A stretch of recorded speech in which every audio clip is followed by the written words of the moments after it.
হরে কৃষ্ণ। নমস্কার। আমাদের এই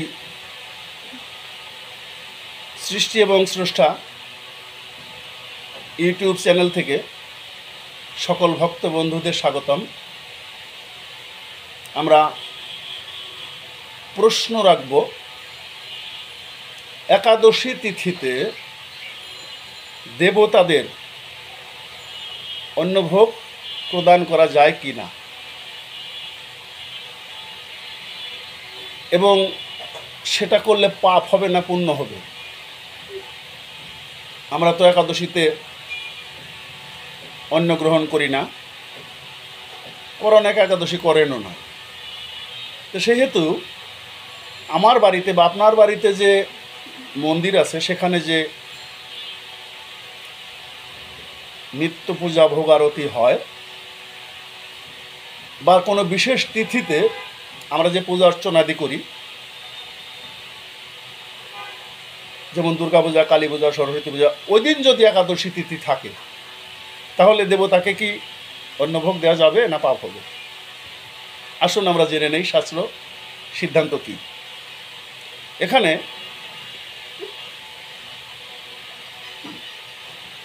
আমরা মনে করি তিথি অনুযায়ী অনুষ্ঠান মানুষের মঙ্গল স্বরূপ, অর্থাৎ দেবতাদের কিন্তু কোনো মঙ্গল অমঙ্গল নেই। মঙ্গল অমঙ্গল হচ্ছে আমরা আমাদের মানবের। তাই আমরা ব্রত পূজা অর্চনা এগুলো সাধারণত করে থাকি।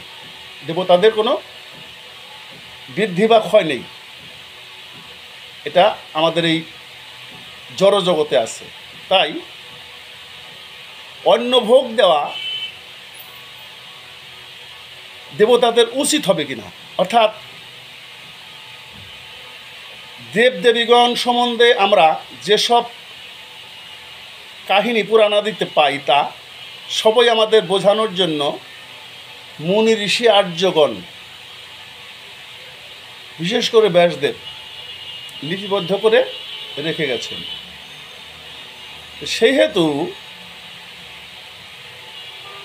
আমাদের এই বেদের রহস্য বোঝানোর জন্য উপনিষদ, ব্রহ্মাণ্ড থেকে আরও সাবলীল করার জন্য পুরাণ, এটা ব্যাসদেব বুঝেছিলেন। তাই তিনি প্রথম উদাহরণ সহযোগে পুরাণের লিপিবদ্ধতা আরম্ভ করেন। আমরা সেই বেদ পুরাণাদিতে দেখতে পাই যে দেবতাদের কোনো একাদশী নেই।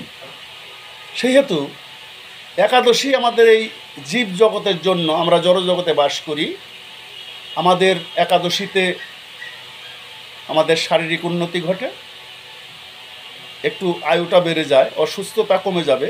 বিশেষ করে যাহা খাদ্য গ্রহণ করি তার মধ্যেই আমাদের জীবনের শক্তি বেঁচে থাকে।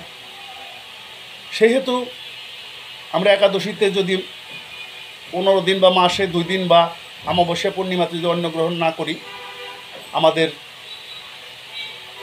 শারীরিক উন্নতি লাভ হয়। সেহেতু দেবতাদের অবশ্যই আমরা একাদশীতে অন্নভোগ প্রদান করব। বলবেন ভোগের প্রসাদ আপনি নেবেন না, সেটা আলাদা বিষয়। আপনি ফলভোগ দিয়েছেন, সেখান থেকে ফলমূল আপনি প্রসাদ হিসেবে গ্রহণ করতে পারবেন।